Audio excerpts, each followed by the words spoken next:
Rex Harrison stars in another intriguing adventure transcribed from the private files of Rex Saunders.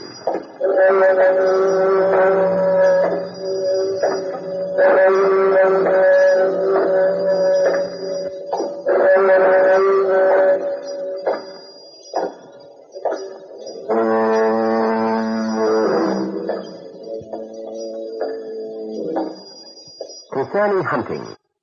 Ordinarily a game for sportsmen in which the rules are respected.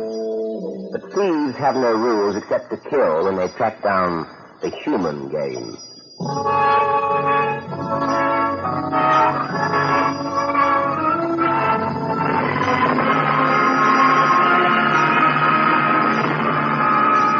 And now, the private files of Rex Saunders.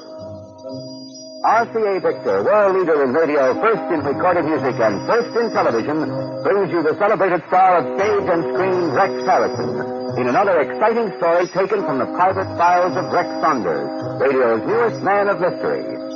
We hope you enjoy these weekly stories of intrigue and adventure, and for another adventure in home entertainment, we suggest you try RCA Victor's fine line of radio and television products, now on display at your RCA Victor dealers. Now for our story.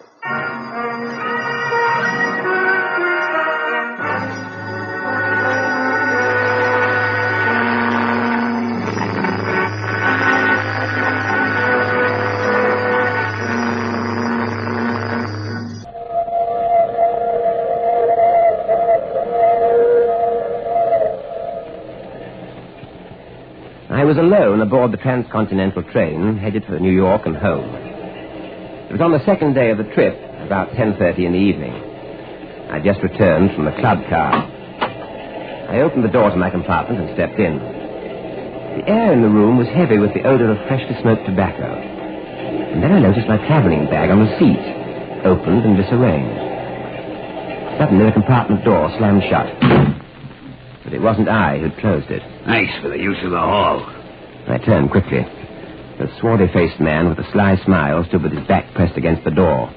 His right hand had a firm grip on the blue steel of the automatic, and the blue steel automatic had a firm sight on my midsection. Thanks for the duds.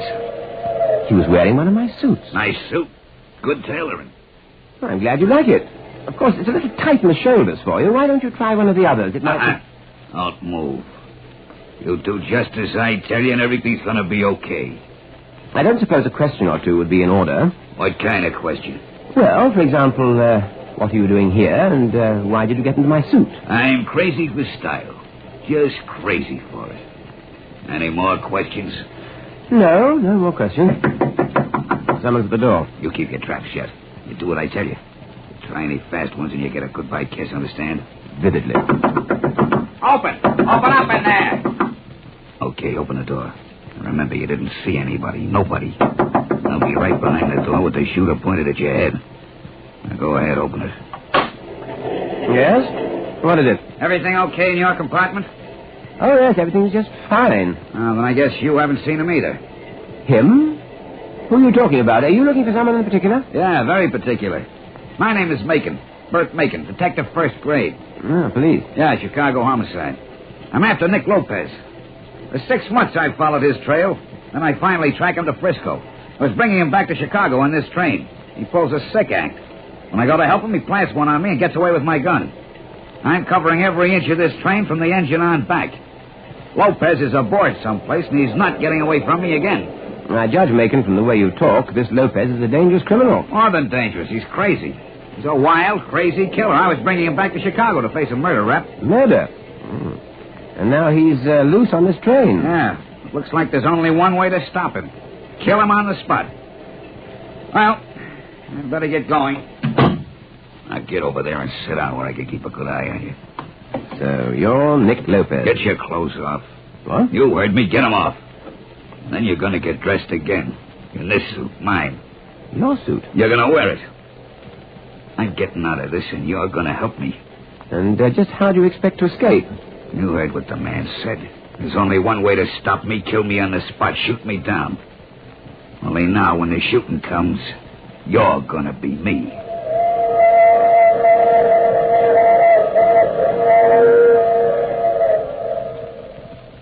At gunpoint, Nick Lopez forced me to dress in his clothes. And then we sat in my compartment. At least an hour went by before he spoke. And then all he said was, Okay, let's go. He slipped the gun into his pocket and we went out. He had me walk down the train corridor a step ahead of him. Fortunately, Macon was nowhere in sight. So far, my luck was good. But I wasn't fooling myself. I knew it couldn't hold out. We reached the door that led out to the platform between the cars. All right, out on the platform. Okay, right here, hold up.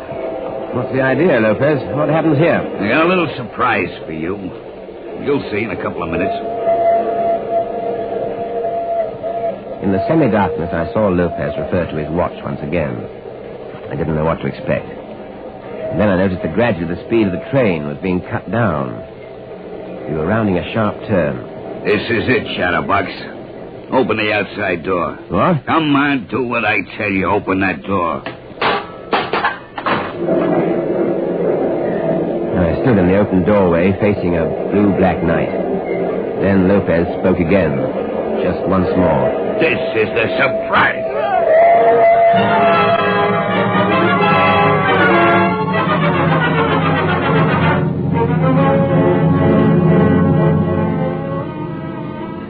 My fortune wasn't as bad as I'd expected. The train tracks had been mounted on a long, sloping, soft dirt incline. When I fell from the train, I hit the hill with my shoulders and rolled head over heels to the bottom. I was battered, bruised, and shaken, but I was alive. As the dizziness faded from my brain, I looked around to get my bearings. About 100 yards ahead, through the brush and trees, I saw lights intermittently cutting through the night. That would be a highway. I started to make my way through the dense brush to the road. I hadn't gotten far when my seemingly good luck took an unexpected turn for the worse. The lead of the bullet ripped into my shoulder. I dropped to the ground just in time. The second shot came.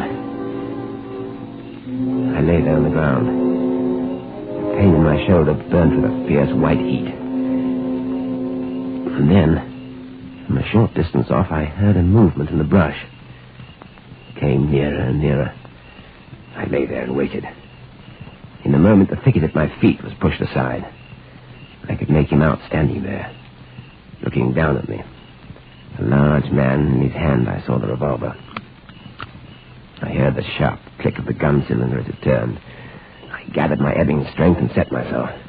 As he bent towards me to take aim, I kicked out with all my might. Oh! My feet connected, and the man with the gun folded in half and fell back into the thicket in a motionless heap. I pulled myself up, started for the road again. The pain in my shoulder fanned out and seemed to touch every nerve and muscle in my body. I stumbled and fell to the ground. I tried to pick myself up again, but this time, no go. There wasn't that much strength left. There was no use fighting it any longer, so I gave in to the pain and the darkness.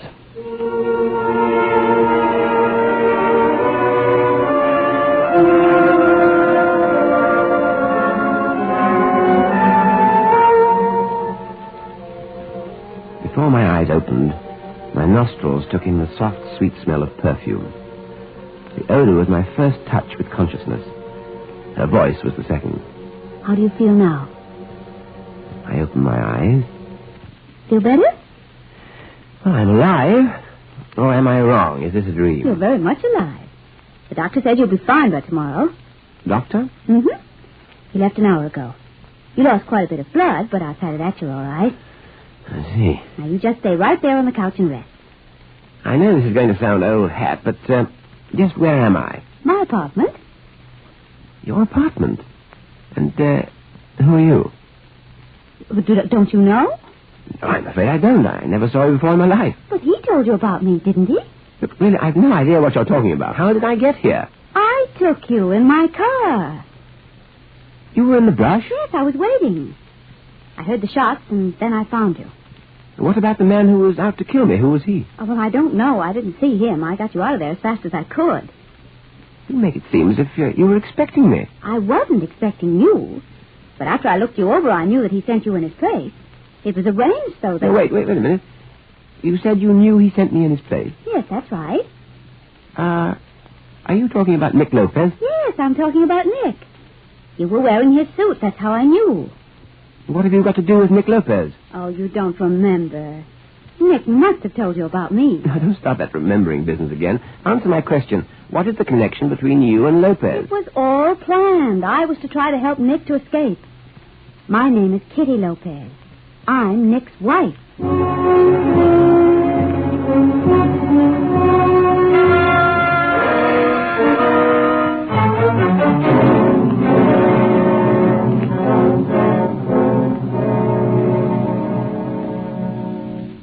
The radio you're listening to this minute can now be converted to a modern, up-to-date radio phonograph.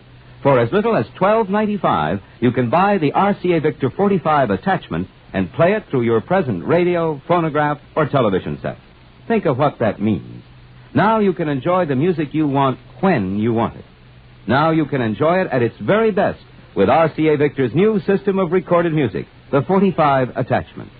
Combine the two, your radio and the Victrola 45 record changer. You'll find the 45 equals the finest recorded music you've ever heard at the lowest possible price. With this neat, compact little instrument, you can enjoy over an hour of music at the touch of a button. Music brilliantly reproduced on handy, non-breakable 7-inch records. So make your radio an amazing new radio phonograph. Tomorrow, buy the remarkable RCA Victor 45 attachment.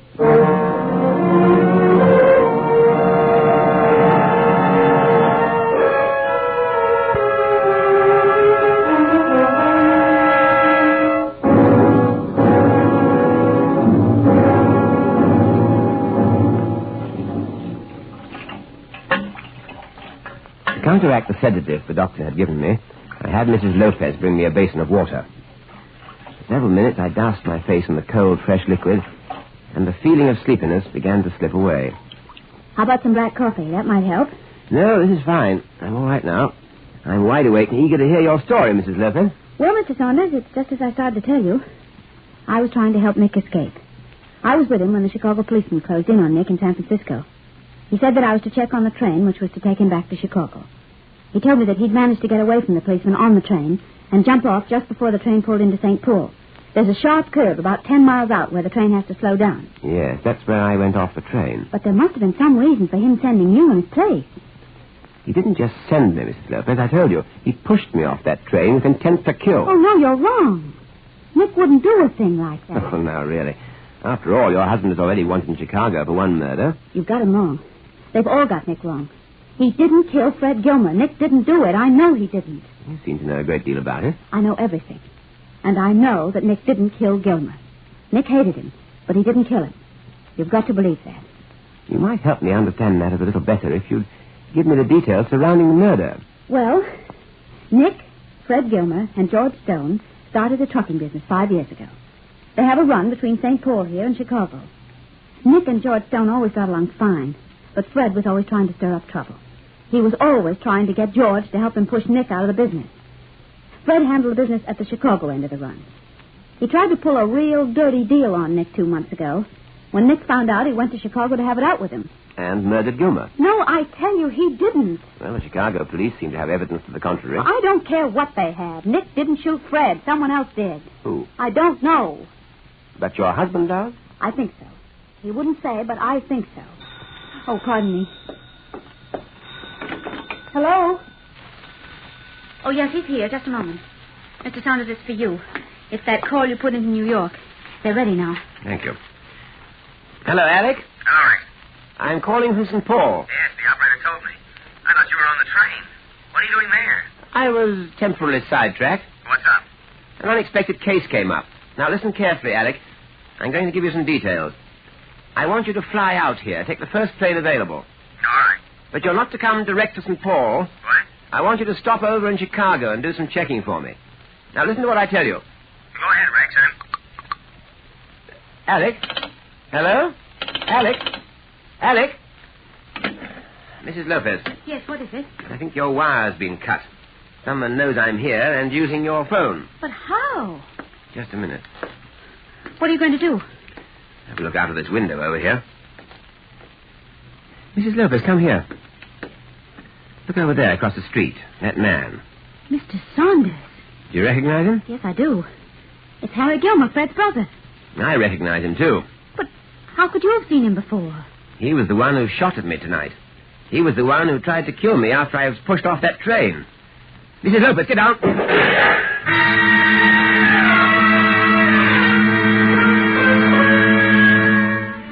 Harry Gilmer, the murdered man's brother, and the man who had tried to kill me once, failed in a second attempt on my life.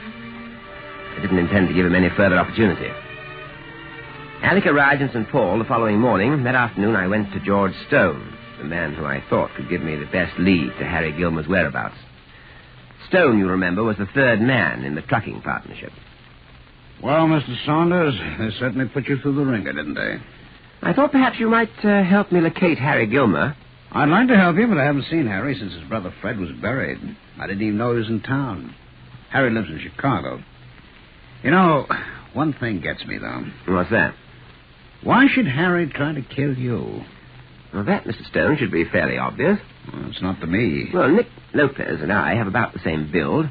I was wearing his clothes. He thought I was Lopez. He was out to avenge his brother's death. Oh, now I get it. Harry must have followed Kitty last night. In the dark, he thought you were Lopez. That's it.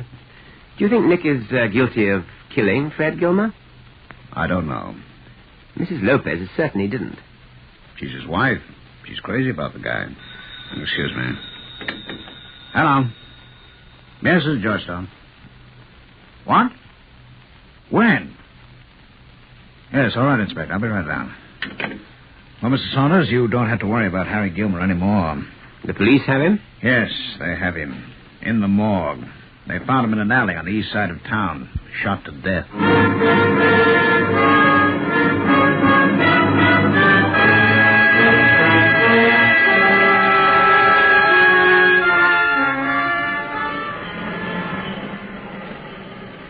I left Stone's office and walked across the street to Alec and to the car I'd hired. All right, Alec. Turn around and head downtown. Right.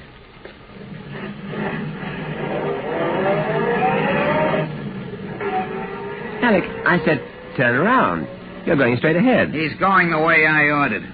Macon. You remember me, huh? I certainly do. I was looking forward to this meeting. Me too. Alec, this is Detective Bert Macon of the Chicago Police. The police? Really? Really? All right, you two, cut the act. Where's Lopez hiding out? I wish I knew. I'd tell you gladly. Sure. Apparently Macon doesn't believe you. That, Alec, is quite understandable. Macon isn't aware of the fact that he and I are in the same line of What business. wise guy? I told you to cut the double talk. He's still uncertain. He won't be after I show him my credentials. And then, Alec, all three of us are going to work on a plan that I thought out to capture the missing Nick Lopez.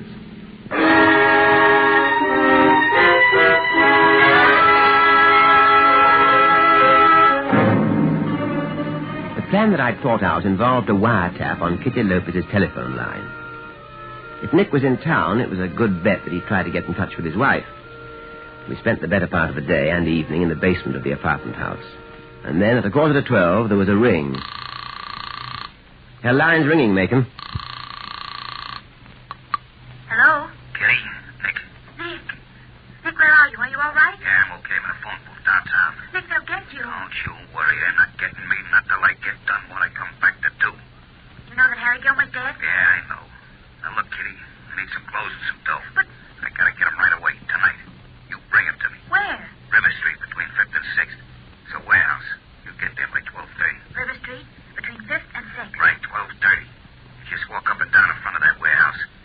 When I'm sure the coast is clear, I'll come to you from across the street. Nick, darling, are you sure it's all right? Will it be safe? Don't you worry, baby. Everything's gonna work out all right. It's gonna pan out just the way I want it.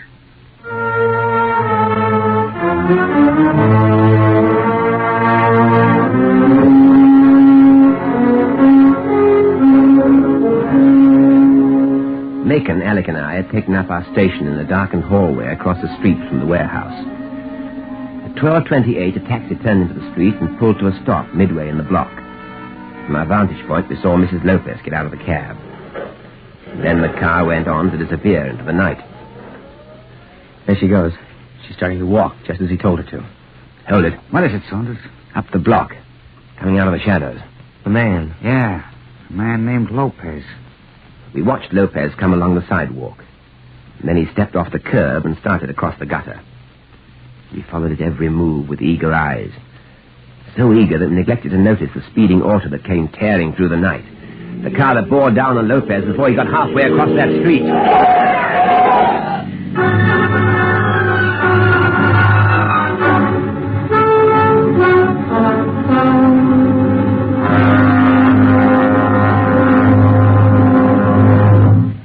Back to the climax of our story in a moment.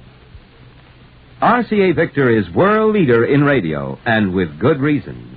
For greater power, better tone, and volume, RCA Victor table radios are the best you can buy. And you'll find a wide selection of models to choose from. The right radio for any room in the house, bedroom, kitchen, or den. Each one brings added depth and brilliance to your listening. Beautifully balanced tone floats from the golden throat. The exact balance of the electronic amplifier system, the loudspeaker, the cabinet.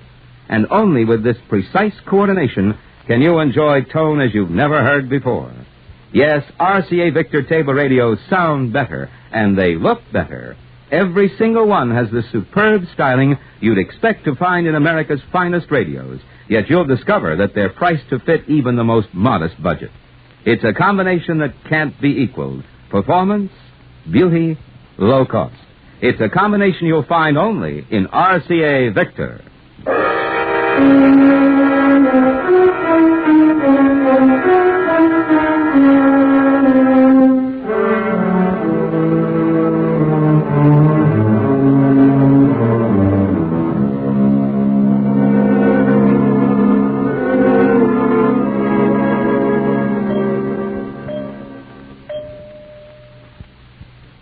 How's Mrs. Lopez, Macon? I took her home.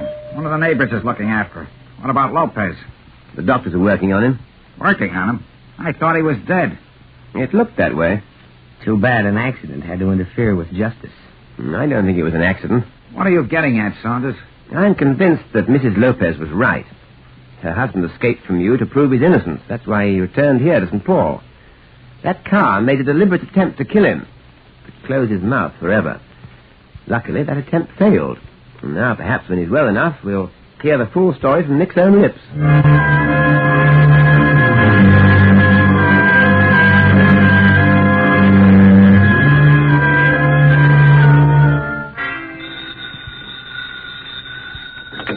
Hello? Macon, is Mr. Saunders there? No, Alec. I haven't heard from him all day. I can't locate him anywhere. I've been trying all over. It's very important about Nick Lopez. Lopez, what about him? He's gone. Gone. What are you talking about? When the nurse returned to his room at the hospital, he wasn't there.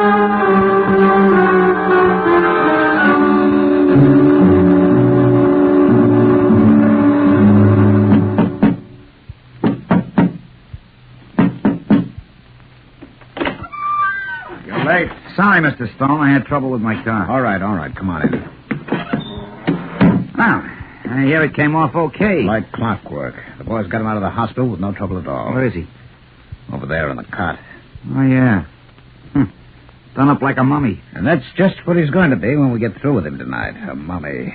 Oh, by the way, you two haven't met, have you? I only saw the lady from a distance on River Street the other night. Kitty, I want you to meet Carl Evans. He the one who played the part of the Chicago cop, Macon? Uh-huh. I'm the copper. I hear you did a good job. He certainly did. He had Rex Saunders fooled. Well, if you like the job so much, Mr. Stone, I won't feel hurt if you toss a couple extra bucks my way. Say, that's right. Tonight is the payoff, isn't it? Uh-huh. Okay, Carl. Then I'll give you yours right now. What's the idea of the gun? What's the usual idea of a gun? Say... Your job is finished. I don't need you any longer. You're finished just like Harry Gilmer was finished. Saunders was too close to him, too. I don't want to take chances. After all, we went through a lot of trouble so I could get complete control of the company. It wasn't easy to frame Nick for the murder of our partner, Fred Gilmer, and then consider the planning I spent on you to bring Lopez back from San Francisco. And then Kitty telling Nick to make a break for it when the train slowed down at the curve. Very smart. Too bad it didn't work. We'll talk about all this later, Kitty. Just now, I'd rather take care of first matters first. All right, Megan. Face the wall. That won't be necessary now. What? Saunders, You've a good memory for voices, Stone. It wasn't Nick we got out of the hospital. It was Saunders, all bandaged up so we wouldn't know. And he's been on that cot listening to everything we've said. That's right. And the perception got the desired results. Nick was killed by that auto just as Stone there planned. But for the sake of my case, I kept him alive. You see, Stone, your bogus detective here gave me cause for suspicion when I checked with the Chicago police and found that there was no man named Macon assigned to the case. Oh, by the way, I enjoyed the conversation you three had. You may have enjoyed it, Saunders, but you're not going to be able to repeat it. Allow me to apologize for another intrusion on your privacy, but if you'll turn around, you'll see that Alec is here with us, too, and he also has a gun. Which I will use at the slightest provocation. Stone, a few moments back you were discussing plans for dealing with people. They were quite elaborate. The state has completely different plans, especially where people like you three are involved. The state's plans are simple and direct. They lead right to the death house.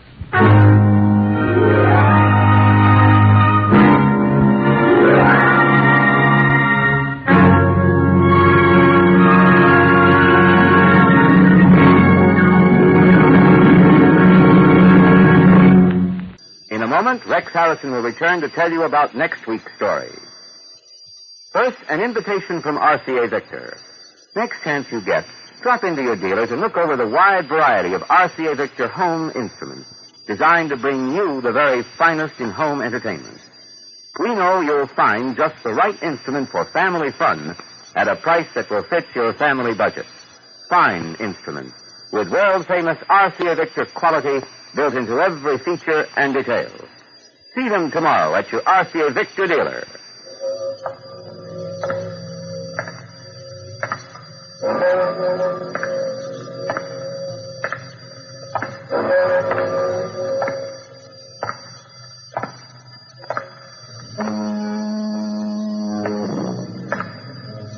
And now, here is Rex Harrison, internationally famous star of stage and screen, to tell you about next week's adventure, taken from the private files of Rex Saunders. Next week, it's concerning Shakespeare. Concerning Shakespeare, there are those with dark and brooding minds who find him useful because, after all, Shakespeare did have a way with murder.